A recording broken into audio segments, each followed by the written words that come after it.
Desde las vías de salvación ascéticas, de renuncia pregonadas por la práctica del hinduismo, hasta las numerosas corrientes que han influido en torno al tronco filosófico del budismo, las doctrinas que han sido cultivadas durante milenios en tierras de Asia, poco a poco han ido calando a fondo en el pensamiento occidental y como una ley natural que conduce a un eterno retorno, los misterios de Oriente comienzan su lenta pero firme apertura hacia las tierras de Occidente.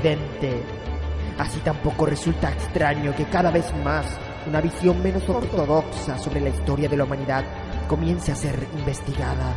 Un análisis transgresor que permite analizar, estudiar y aprender algo más sobre la historia oculta e ignota de la humanidad. Fórmulas mágicas que llegaron a ser científicas, poderes ocultos que pudieron ser revelados, enigma de otros mundos que se dibujan en áridos desiertos. En Misterios de Oriente y Occidente.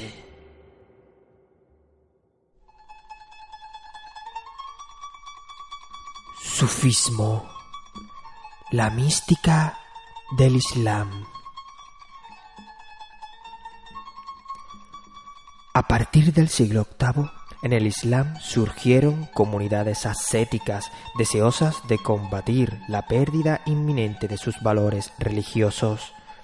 Con este fin solían vestir una túnica de penitencia hecha de lana, en árabe suf, y predicar sobre el verdadero significado de los versículos del Corán. Por su vestimenta pronto pasaron a llamarlos sufíes. Los miembros de las órdenes sufíes o monjes mendicantes islámicos que vagaban solos por el mundo también se llamaban derviches, palabra derivada de darwish, que procede del persa y significa mendigo.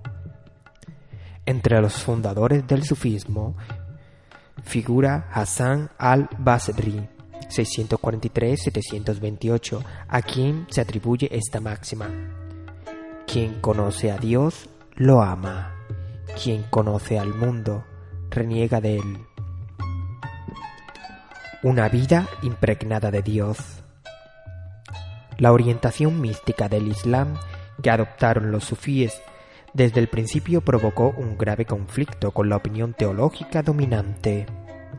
A diferencia de los teólogos ortodoxos, que hacían hincapié en el cumplimiento de los deberes islámicos y de sus leyes sharia, y sobre todo en la absoluta obediencia a Dios, los sufíes invocaban un pasaje del Corán que trata del amor entre Dios y los humanos. Los sufíes entienden que el Corán no solo debe interpretarse externamente, sino que tratan de realizar el mensaje secreto que encierra, incluso el que se halla entre líneas. Quieren materializar en su propia vida la entrega a Dios, que alberga el significado de la palabra Islam, en árabe, conformidad con la voluntad de Dios. Al igual que los místicos de todas las religiones, el sufí aspira a experimentar a Dios. Su vía conduce a la vivencia de que en lo más íntimo de su ser no está separado de Dios. Para los seguidores de esta doctrina, Mahoma, el fundador del Islam, fue el primer sufí de este mundo. Su vida estuvo totalmente impregnada de Dios. El conocimiento redentor. Habida cuenta de que sus apóstoles llevaban una vida ejemplar de ascetismo y devoción, tawakkul, el sufismo se expandió rápidamente a pesar de los obstáculos.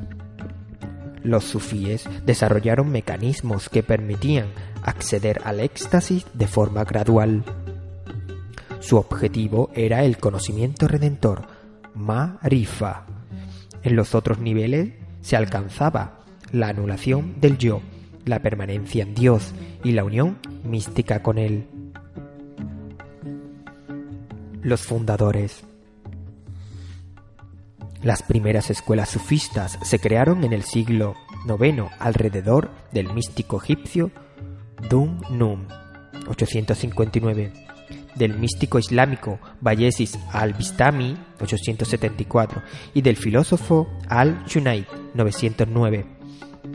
Este último fue el primero en recopilar los escritos de los sufíes, y sus obras contienen experiencias místicas de estados de éxtasis, de anulación del yo y de la pervivencia en Dios. Sobre esta frase, al-Junayd elaboró su filosofía de la extinción en Dios, que ejerció una gran influencia en la continuidad de las tradiciones sufistas. Describió el ser dentro de la unidad divina con estas palabras: Dios deja que el hombre muera por sí mismo para que pueda vivir en él. Estas enseñanzas místicas, derivadas de experiencias extáticas, provocaron al Islam ortodoxo, para el que resultaban muy extremistas. Muchas de las máximas de los sufíes fueron declaradas blasfemas. Me he convertido en aquel a quien amo. Aquel a quien amo se ha convertido en yo. Somos dos espíritus fundidos en un mismo cuerpo. Al-Halak, autor de estas palabras, fue ejecutado por ellas en 929. Maestros y discípulos. El único objetivo del sufí es unirse con el amado, Dios, lo que para él representa el estado de plenitud. El amor a Dios ha de cultivarse en el corazón para poder superar el yo ególatra. Por ello, el discípulo se llama aspirante y es conducido por el superior de la orden, yeque, por el buen camino. El yeque es el representante de Mahoma y se le debe obediencia ciega. El alumno obtiene conocimientos a medida que avanza espiritualmente, enseñanzas secretas que solo conocen los miembros de la orden y que se transmiten por vía oral. El yeque es a su vez el último eslabón de una cadena espiritual, silsila, que se remonta hasta el fundador de la orden, y en algunas hermandades incluso hasta Ali, el yerno del profeta Mahoma, o hasta el propio Mahoma. Proliferación de órdenes. Entre los siglos X y XIV se constituyeron diversas hermandades y órdenes en cuyas escribanías se redactaron numerosas obras que describen los estados místicos a que aspiraban. La doctrina sufista está expuesta en ellas con un vocabulario impresionante. No en vano esta literatura se había concebido para demostrar que el sufismo coincide con los principios fundamentales del Islam. Uno de sus representantes más conocidos, Abu Bakr al-Kalabadi, redactó un famoso escrito titulado Libro de Informaciones sobre la Doctrina de los Hombres del Sufismo, donde se propone demostrar la rectitud de las doctrinas sufíes. Los derviches danzantes. En aquella época el sufismo influyó de una manera especial en las bellas artes. Muchas personas intentaban acercarse al misterio de Dios por medio de la música, la danza y la poesía. Un destacado exponente fue el poeta persa Jalaluddin Rumi, 1207-1273, que vivía en Konya, Turquía, y en este lugar fundó la orden sufí de Mevlaviya. Puesto que en esta orden se daba una importancia especial al canto y a la danza, se popularizó con el nombre de Hermandad de los Derviches Danzantes. Por cierto que Rumi dedicó su encendido liricismo, repleto de mística y folclore, al derviche itinerante Shaz y Tabriz. Las danzas de los derviches, en las que estos giran rápidamente hasta alcanzar el estado de éxtasis, son en la actualidad el elemento más conocido de la tradición sufí.